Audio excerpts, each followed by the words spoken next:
Fala pessoal, tudo bem? Olha, o Rubinho já fez um vídeo sobre aquele caso lá em que a Kéfera foi escrota lá, demonstrando o espírito aí da sua essência, mas eu quero comentar um pouco mais sobre o assunto e falar sobre o tal do lugar de fala que ela comentou lá e que meio que passou despercebido.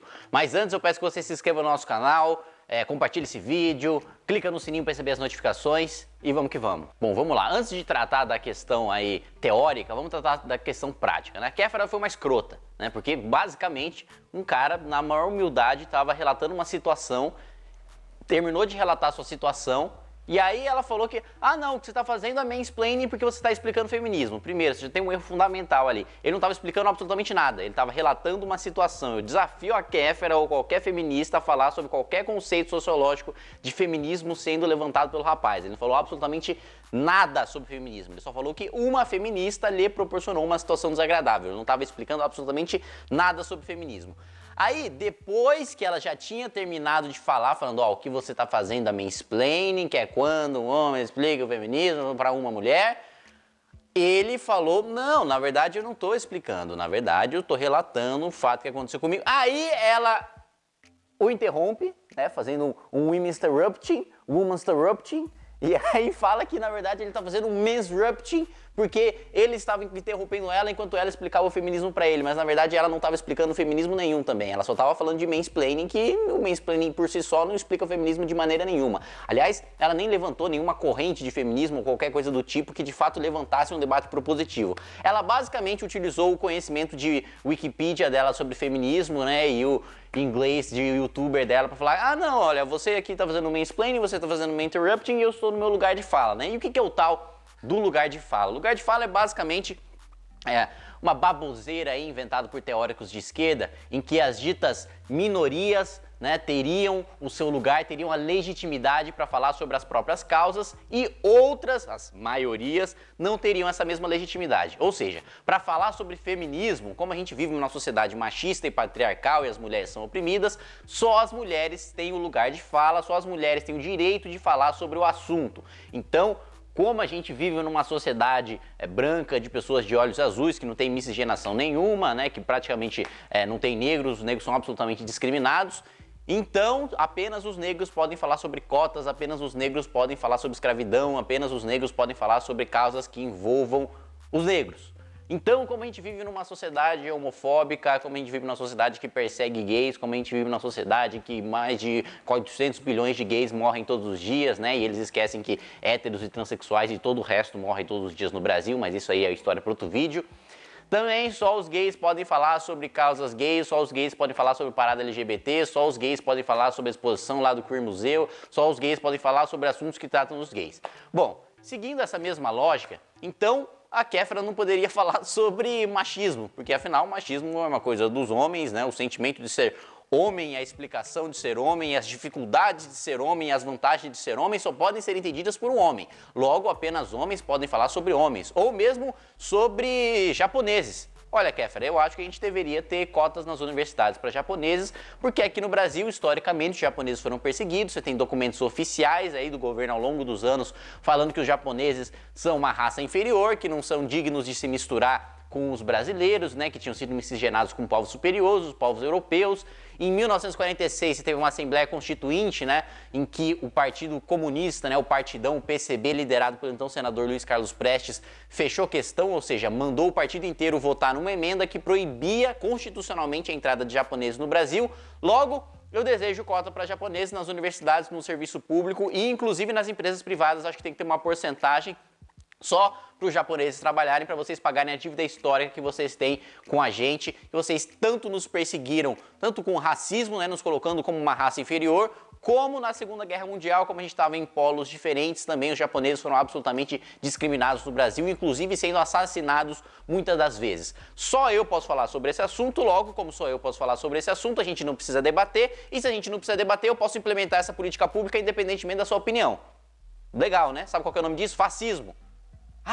Como assim? Mas eu sou de esquerda, eu sou contra o fascismo, eu luto contra essas coisas aí ruins, autoritárias, malvadonas, como é que eu posso ser fascista? Pois é exatamente o que você está fazendo.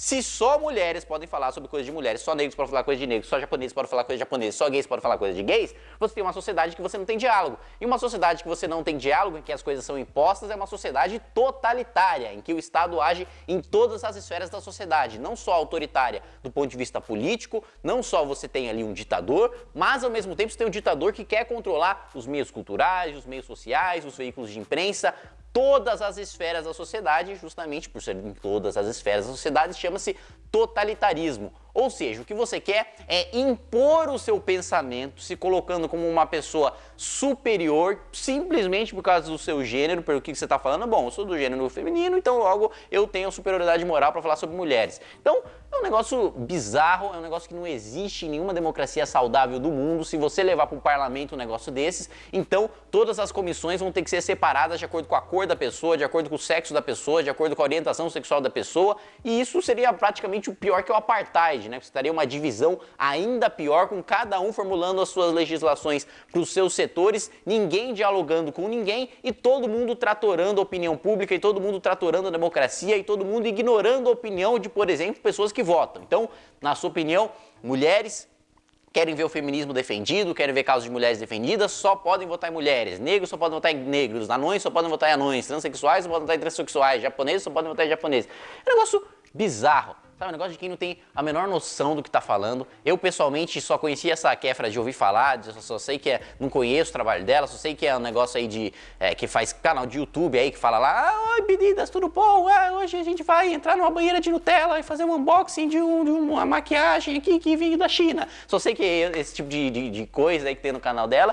E agora ela quer se impor como uma autoridade moral para falar sobre um tema sociológico, para falar sobre um tema político e ainda ser mal educada e ainda ser extremamente mal educado, assim, para falar o mínimo, para falar a base, né? Foi extremamente mal educada, com um cara que estava simplesmente expondo sua opinião e querendo demonstrar superioridade ainda usando termos em inglês.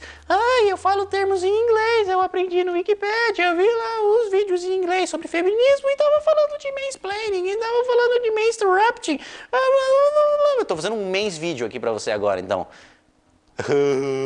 Fazendo um mains vídeo. Dá um mains like aí no vídeo aí, Kéfera. Ou um mains compartilhamento. Bom, pessoal, o vídeo foi mains interrompido porque a mains bateria acabou da mains lapela. Então vamos continuar agora do nosso mains raciocínio, né? Que eu perdi já o mains raciocínio. Relembrei o mains raciocínio. O mains raciocínio é o seguinte: ela tirou uma coisa completamente fora do contexto para relacionar com estupro. Né, que geralmente é uma coisa que as feministas fazem, né? De repente você está falando sobre dar bom dia a mulheres, daqui a 2 minutos estupro.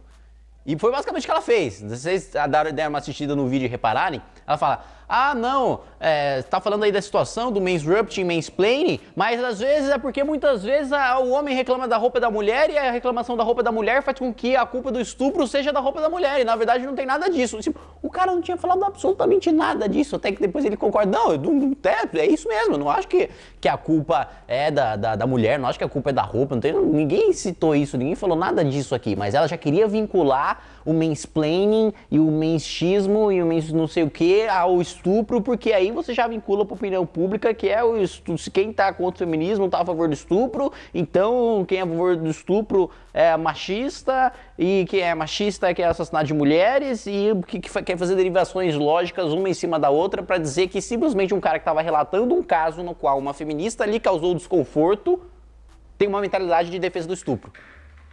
Entendeu? É tipo...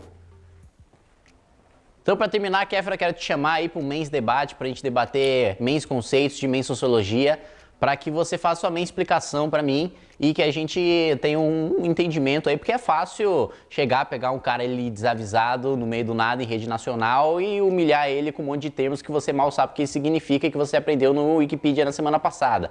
Agora, é a mesma coisa que você chegar, sei lá, numa faculdade de astronomia e começar a perguntar qual que é o déficit da Previdência, né? O cara tá desavisado, tá despreparado, aí é simples. Agora, com efetivamente alguém que estuda o assunto, aí é mais complicado. Se você efetivamente quer participar do debate público, quer participar do debate político, então você tem uma responsabilidade responsabilidade muito maior do que simplesmente ficar falando sobre maquiagem ou ficar fazendo piadinha, né? O debate público não envolve só likes, não envolve só inscritos, não envolve só compartilhamentos, não envolve só ficar fazendo piadinha e dando risadinha ali no programa da Globo. O debate público é sério, tem consequências reais na vida real das pessoas, tem consequências práticas na vida das pessoas, e se você quer levar esse debate a sério, você tem que estudar e saber efetivamente o que você está falando, senão você acaba sendo mente refutada.